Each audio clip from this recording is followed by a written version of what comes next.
얼마 전에 한국의 그 한 대형 교회를 담임하는 목사 한 분이 설교 시간에 갑자기 자기는 이 교회를 이제 사임을 하고 아프리카 케냐로 떠나겠다고 말해서 성도들을 아주 깜짝 놀라게 한 일이 있었습니다.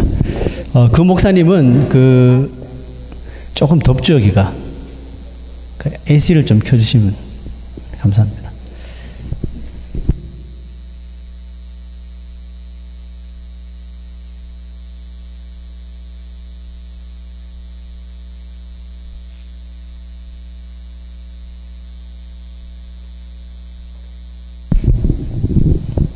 자, 그 목사님은 그 대형 교회 그 후임으로 이제 부임한 후에 수년 동안 아주 건강한 리더십으로 성도들을 영적으로 잘 이렇게 양육하는 중에 있었고요. 또 칭찬을 받던 목회자라서 그 성도들의 그 아쉬움은 더욱더 컸다고 합니다. 그 목사님이 했던 설교 중에 이런 말을 했었습니다. 자신이 이 큰 교회로 부임할 때 그 부임하는 것이 전적인 하나님의 뜻이다. 그렇게 자기가 확실히 믿고 왔대요. 왔었지만 주위에서는 그 목회자들을 향해서 쓴소리들을 했다고 하죠. 그 목사들은 꼭 더 큰 교회로 옮기면서 그것이 하나님의 뜻이다. 이렇게 말들을 한다는 것이 너무 자기 자신의 마음을 무겁게 했다고 합니다. 그래서 스스로에게 이런 약속을 했대요. 언젠가 하나님이 자신에게 기회를 주시면 하나님의 뜻은 절대로 더 나은 곳, 더 환경이 지금보다 좋은 곳으로 가는 것만은 아니라는 것을 증명해 볼 수 있도록 해달라는 그런 기도를 했대요. 그리고 아무런 응답이 없다가 수년이 지난 어느 날 그때를 만난 거예요. 하나님이 불현듯 이제 이 목사님에게 그런 마음을 주신 거예요. 그리고 오랜 시간 기도한 후에 마음의 결정을 하게 되었다고 했습니다. 마치 하나님께서 그 빌립에게 복음의 불길이 붙고 있던 곳을 떠나서 그 아무도 없는 그 광야로 자신을 내몰아 가신 것처럼 복음에 있어서 아직도 불모지인 그 아프리카 땅으로 떠나라고 말씀하셨다고 했습니다. 제가 이 목사님의 결정을 동의한다면 좀 그렇나요? 그 말씀에 좀 마음의 터치를 받은 이유는 저도 이렇게 입버릇처럼 했던 말이 뭐냐 하면 왜 목사들은 교회를 옮길 때 지금보다 환경이나 대우가 훨씬 좋은 곳으로만 떠나는 걸까 이런 생각을 했었거든요. 멀쩡한 자기 양들이 있으면서도 굳이 자기 양들을 놔두고 다른 환경이 크고 좋은 곳으로 가는 걸까? 다 그런 건 아니에요. 일반적으로 이제 매스컴에 나오는 교회가 그래요. 그리고 좀 조용히 가면 되는데 왜 갈 때마다 꼭 그게 하나님의 뜻이다라고 말을 해서 일으키지도 않아야 할 그런 잡음을 만드는지 모르겠다 이런 생각을 했었어요. 이런 목회자들이 대형 교회를 이렇게 사역을 하다가 대형 교회를 갑자기 이렇게 스탑을 하고 정말 아무도 알아주지 않는 사람도 없는 시골이나 또 아니면 이런 해외나 또 이런 사람이 별로 없는 곳에 개척을 하면서 이것은 하나님의 뜻이다라고 이렇게 말할 수는 없는 건지 뭐 이런 생각도 해봤어요. 어떻게 보면 목회자들이 이 하나님의 뜻이라는 말을 어떻게 너무 쉽게 또 이렇게 간단하게 말하다 보니까 성도들도 그런 영향을 받는 것 같아서 마음이 좀 좋지 않아요. 왜 그러냐 하면 성도들도 그래요. 왜 잘 되는 곳, 더 나은 곳으로 가면 그게 하나님의 뜻이고 그렇지 않은 일을 당하거나 또 내가 원치 않는 곳으로 가게 되는 건 이게 하나님의 뜻이 아니라 마치 루저처럼 생각하는 그런 마음. 자, 여러분 우리가 흔히 사용하는 말에 꼭 좋은 말 아니에요. 기왕이면 다홍치마 이런 말 있잖아요. 이런 말에는 이왕이면 보기에도 더 낫고 또 무엇이든지 비교를 딱 해서 더 나은 것, 즉 제일로 좋은 것을 가지겠다는 그 마음이 그게 담겨져 있는 거죠. 여러 사람이라면 누구나 이와 같은 마음을 가질 수 있다고 생각합니다. 또 저는 이것이 그렇게 나쁜 뜻이라고 생각하지 않아요. 어제 우리가 애플 피킹 갔었죠. 그 사과나무 밑에 뭐가 있던가요? 사과나무 밑에 엄청난 사과가 깔려있죠. 그죠? 메어 달린 나무보다 깔려있는 사과가 더 많았어. 왜 그런 현상이 일어났을까요? 수많은 사과가 다 버려졌어요. 왜요? 가장 좋은 사과를 가져가기 위해서 따보고 비교해서 안 좋으니까 다 버린 거예요. 여러분, 결국 사람들은 비교해봐서 더 뛰어나고 더 탁월하고 더 우수한 쪽을 선택하기 위해서, 그걸 가지기 위해서 땀 흘리고 노력해서 얻으려고 하죠. 여러분, 경쟁 사회에서 이런 마인드는 어찌 보면 우리가 가져야 할 마음이라고 생각할지 모릅니다. 왜냐하면 경쟁에서 뒤처지게 되면 결국 그 사람에게는 그것이 실패라고 뜻하기 때문이라고 생각합니다. 세상에서는 다른 사람들보다 내가 더 우수하고 다른 사람들보다 내가 더 뛰어난다는 것, 소위 내가 너보다 더 낫다, 또 이런 것을 추구하고 실현하기 위해서 사회에서 커리어를 쌓고 또 개인적인 스펙을 쌓죠. 그래서 자신의 이름을 더 높이려고 합니다. 이것이 근데 정도가 지나치다 보면 그 사람이 어느샌가 이런 명예라고 하는 명예 욕심에 빠지게 될 수가 있어요. 목회자들도 자칫 이런 관점으로 만약에 목회지를 옮기게 되면, 그런 사람이 없기를 바라지만 만약에 그런 경우가 생기면요, 그런 식으로 목회지를 옮기고 목사의 커리어를 만들어가면 거기서 문제가 적지 않게 일어난다는 거죠. 자, 그래서 성경은 자기 스스로 명예를 구하는 생활에 대해서 이렇게 경고를 하시는데요. 누가복음 16장 15절을 보겠습니다. 자, 함께 읽어볼까요? 너희는 사람 앞에서 스스로 옳다 하는 자들이나 너희 마음을 하나님께서 아시나니 사람 중에 높임을 받는 그것은 하나님 앞에 미움을 받는 것이니라. 항상 성경은 거꾸로 이야기해요. 우리가 생각하는 거랑 거꾸로 이야기할 때가 많아요.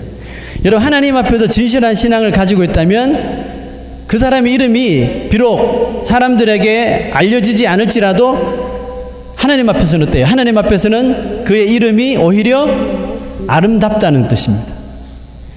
오늘 읽었던 본문 말씀이 우리에게 주는 메시지가 뭐예요? 오늘날 이런 물질이나 명예, 이런 욕심에 빠져서 너무나도 치열하게 이 경쟁심에 물들어 있는 사회, 또 이 성도들을 아마 정신 차리도록 만드는 그런 말씀이 아닌가 생각합니다. 자, 오늘 본문을 다시 한번 천천히 볼게요. 자, 앞부분 한번 읽겠습니다. 좋은 이름이 좋은 기름보다 낫고 A good name is better than fine perfume 그랬습니다. 여러분, 먼저 좋은 이름과 좋은 기름의 의미가 뭔지 한번 살펴볼 텐데요. 좋은 이름은 어떤 이름을 말하는 걸까요, 여러분? 성경에서 말하고 있는 이 good name, 좋은 이름은 이름만 들어도 세상에서 누구나 인정하고, 저 사람 저렇게 되고 싶어, 막 부러워하고 닮고 싶어하는 이름을 말하는 게 아니에요. 저는 어린 시절에 그 마이클 잭슨이 참 좋아했어요. 그래서 제 별명이 한때는 마이클이었어요. 몰랐죠. 그리고 이제 대학을 가기 위해서 준비하고 또 플룻 연주자가 되기 위해서 미국 유학을 왔을 때 제임스 골웨이라고 하는 그 아이리시 플루리스트가 있어요. 세계 최고의 연주자죠. 그 사람처럼 되고 싶어서 영어 이름을 제임스라고. 그래서 제 이름이 지금도 제임스예요. 주의 형제 제임스인지 몰랐죠. 아닌지 몰랐죠. 하여튼 자기가 닮고 싶고 또 그렇게 되기 위해서 이 성공한 사람들의 이름을 따라하는 건 나쁘지 않습니다. 괜찮죠. 그러나 믿는 성도들에게는 그 정도의 가치를 위해서 세상의 이름들을 갖다 붙이고 세상의 이름들을 따라하고 그렇게 되기를 꿈꾸는 것만으로는 부족하다는 겁니다. 우리는 그것보다 훨씬 더 높은 곳에 가치를 두어야 하는데 그게 뭘까요? 자, 빌립보서 2장 5절에 이렇게 말하고 있습니다. 너희 안에 이 마음을 품으라. 곧 그리스도 예수의 마음이니. 그렇습니다. 믿는 사람들이 성공하기 위해서 따라하고 또 닮아가야 하는 이름이 뭐라고요? 바로 예수라는 겁니다. 그런데 저는 지금까지 살면서 자기 자녀의 이름을 예수로 짓거나 아니면 자기 자신의 이름을 예수로 바꾼 사람을 제가 본 적이 없어요. 혹시 본 적 있으세요? 예수님 너무 사랑해. I'm gonna change my name. 예수, 김예수, 박예수. 여러분 보신 적 있어요? 없죠. 왜 그럴까요? 데이빗, 에브라햄, 에스더, 데보라, 폴 이런 이름은 정말 널려 있죠. 정말 많습니다. 왜 그렇게 이름을 지어요? 그렇게 되라고. 혹은 그렇게 되고 싶어서. 그죠? 그런데 아무리 눈 씻고 봐도 예수라는 이름은 거의 본 적이 없어요. 그렇게 본받고 싶은 사람인데 이름을 따는 사람은 없어요.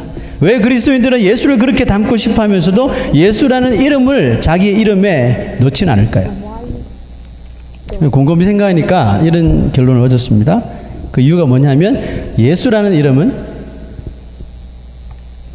따라하는 이름이 아니고 믿어야 하는 이름이기 때문에 그렇습니다.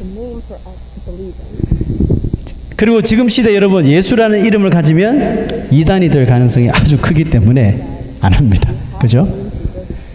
바울은 너희 안에 너희가 예수 이름으로 바꾸라 뭐 이런 말 했나요? 앞으로 김한일 하지 말고 김예수로 해라 뭐 이렇게 말한 거 아니잖아요. 뭐라고 그랬어요? 예수의 이름을 너의 마음에 넣으라 그랬어요. 그죠? 마음에 넣는 게 중요해요. 왜 예수의 마음을 품으라고 합니까? 예수의 마음을 가질 때에 우리의 삶에 일어날 수 있는 변화 때문에 그렇습니다. 자, 빌립보서 2장 6절에서 8절 읽어보겠습니다. 시작. 그는 근본 하나님의 본체시나 하나님과 동등됨을 취할 것으로 여기지 아니하시고 오히려 자기를 비워 종의 형체를 가지사 사람들과 같이 되셨고 그 다음 구절요. 사람의 모양으로 나타나사 자기를 낮추시고 죽기까지 복종하셨으니 곧 십자가에 죽으심이라. 자, 여러분 이 긴 단어, 이 긴 구절을 한마디로 딱 바꾸면 뭘까요? humility죠. 겸손이라죠. 예수님은 하나님과 동등이신데 사람의 모양으로 자기를 저 땅끝까지 낮추시고 또 죽기까지 십자가에서 복종하시며 희생하셨거든요. 우리가 이 예수님의 겸손한 마음을 우리의 마음에 늘 품게 되게 되면 무슨 일이 벌어질까요?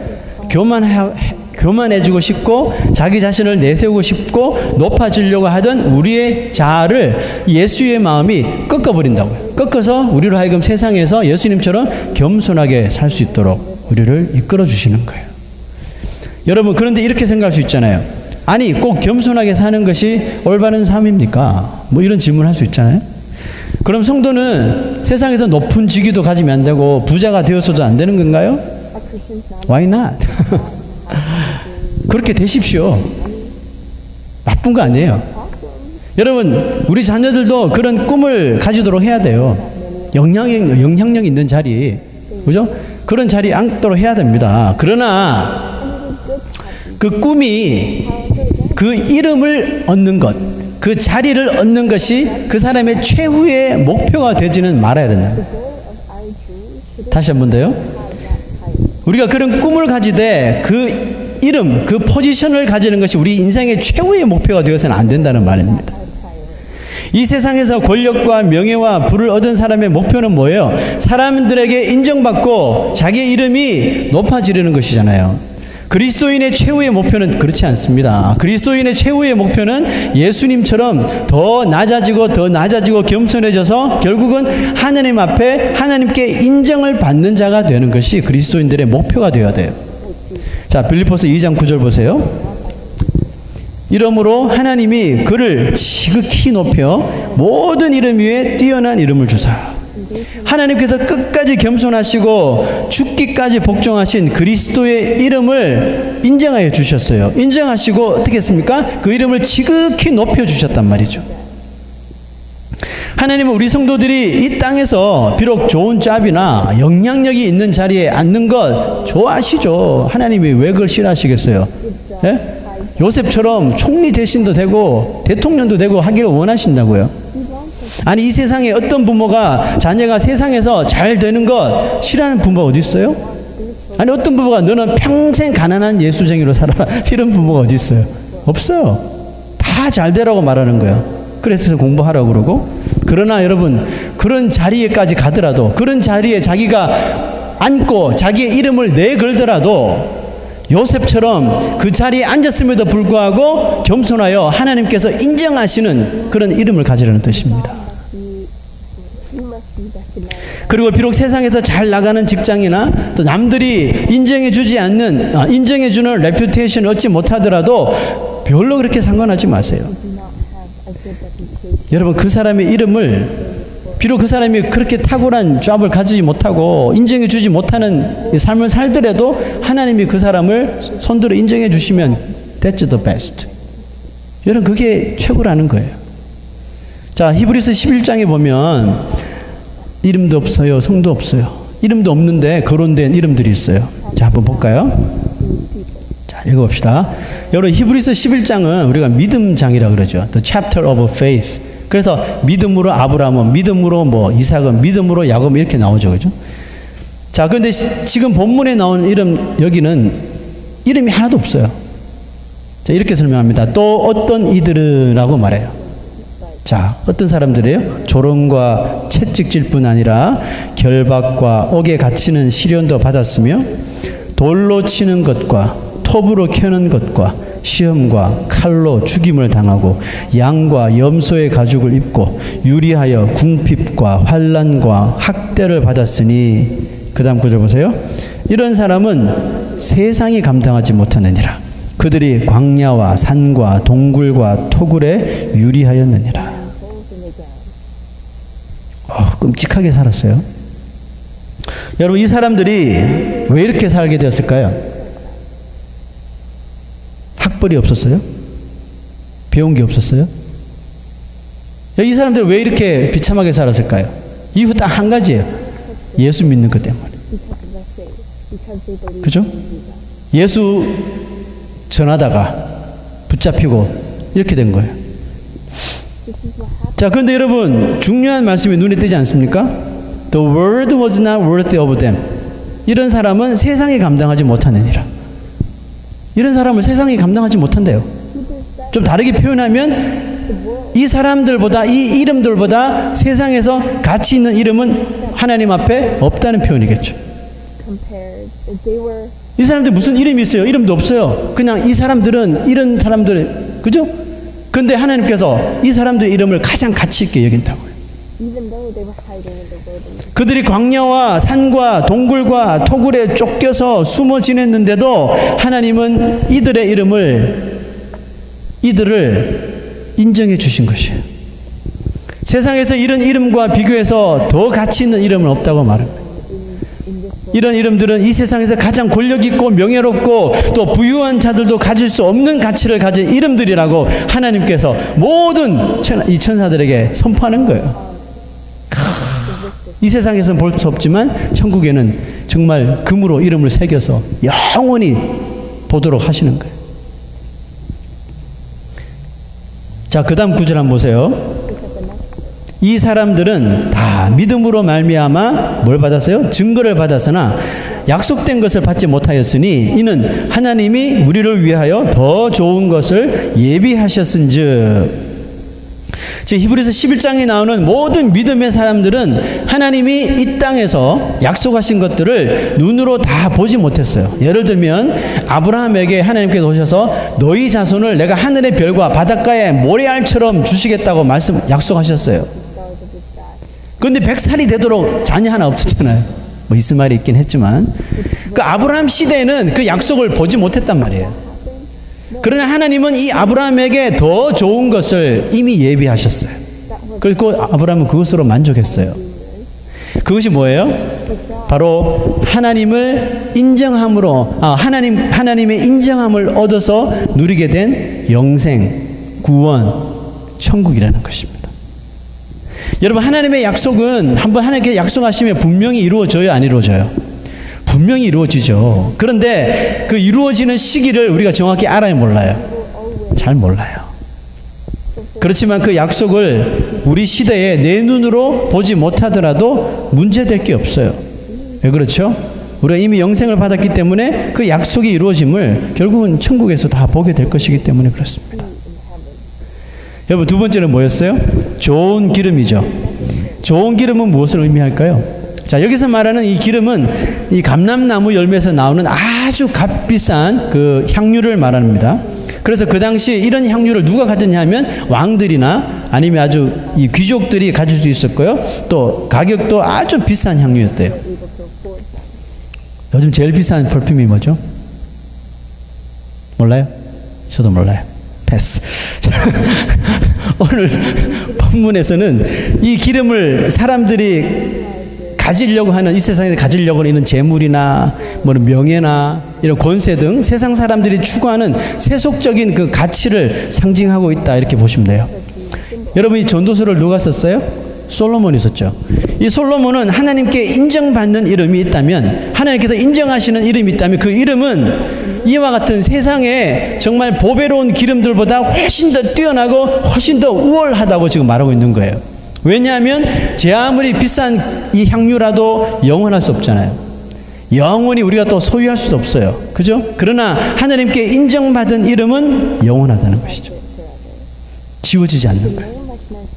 이 세상에서 비록 이름을 알리지 못하더라도 상관없다는 것이죠. 그 이름을 하나님께서 영원히 지키시고 영원히 높여주시겠다는 뜻입니다. 그래서 전도서 기자는 이렇게 이제 말을 덧붙여 이야기합니다. 죽는 날이 출생하는 날보다 나으며 초상집에 가는 것이 잔치집에 가는 것보다 나으니 모든 사람의 끝이 이와 같이 됨이라. 산 자는 이것을 그의 마음에 둘지어다. 자, 솔로몬은 사람이 태어나는 날부터 시작해서 원죄를 가지고 태어나잖아요. 태어나는 날부터 죄의 삶이 시작되는 거예요. 죄의 삶이 시작되고 또 죄로 인하여 우리가 고통을 당하고 또 염려하게 되고, 그리고 인생의 힘든 수고가 결국은 끊이지 않는다는 것을 강조하고 있죠.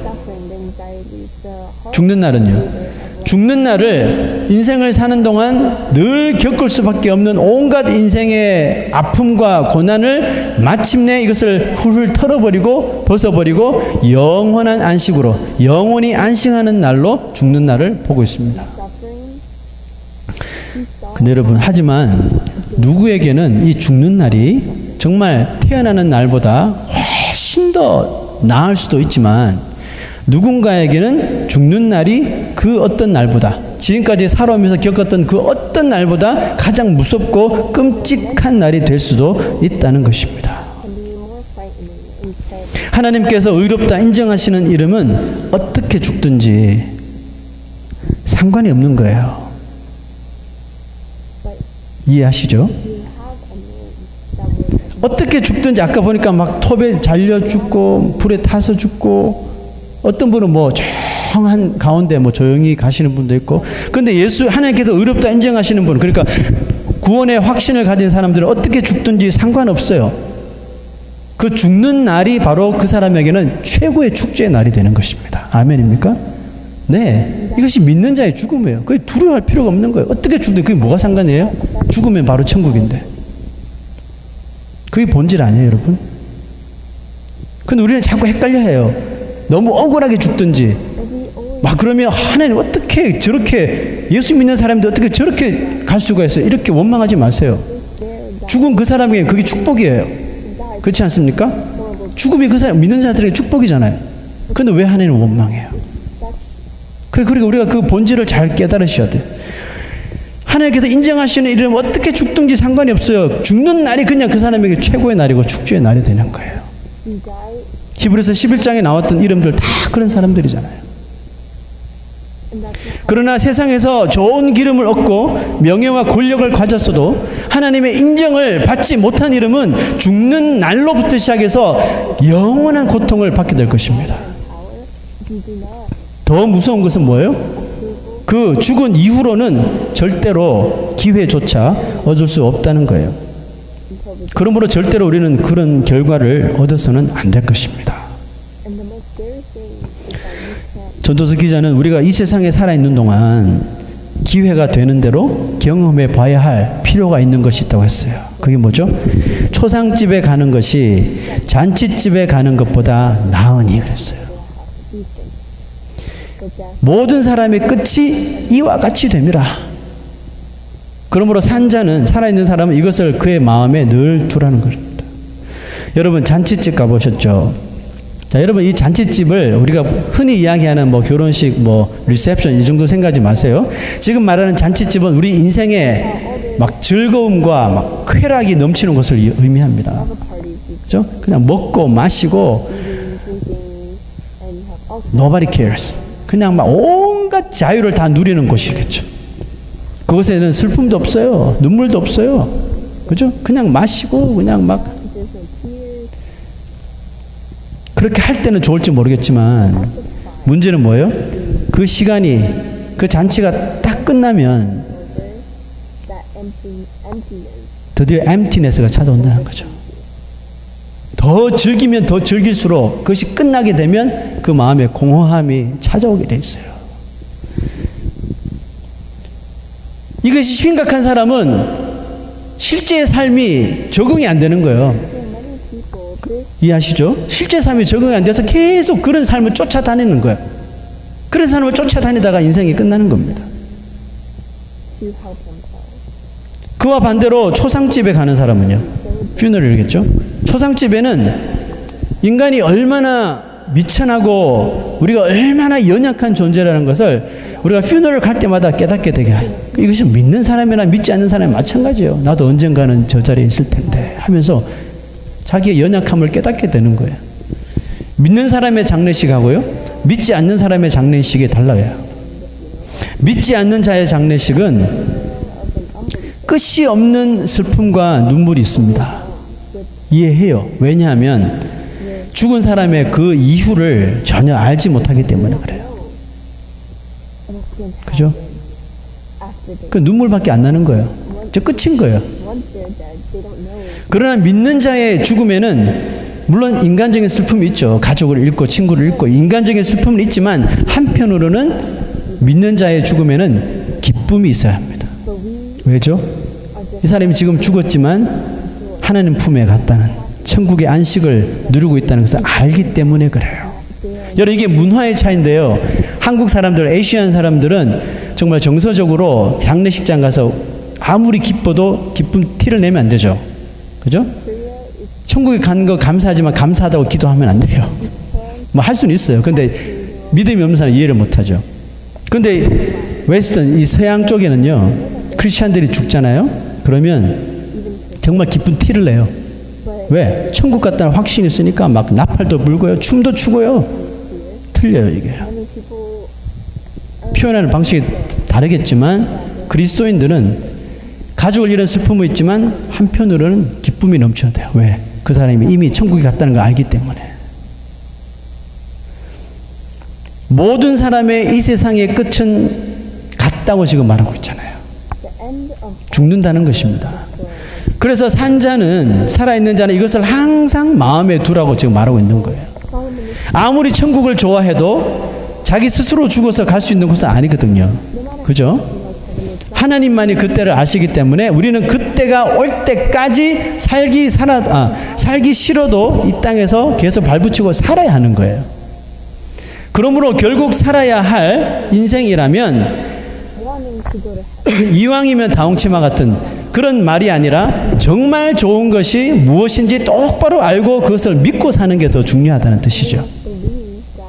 여러분에게 보다 나은 것은 무엇입니까? 지금 사는 것보다 좀 더 돈을 더 버는 것입니까? 아니면 나의 지금 살아가고 있는 생활 수준을 더 높이는 것입니까? 이게 우리에게 보다 나은 것들입니까? 그렇지 않습니다. 여러분, 성도들에게 보다 나은 것은 하나님께서 이 세상보다 더 좋은 것을 이미 우리에게 예비하여 주셨다는 것을 확신하고 믿고 사는 것입니다. 하나님의 뜻을 아무 때나 남발하는 성도가 되어서는 안 됩니다.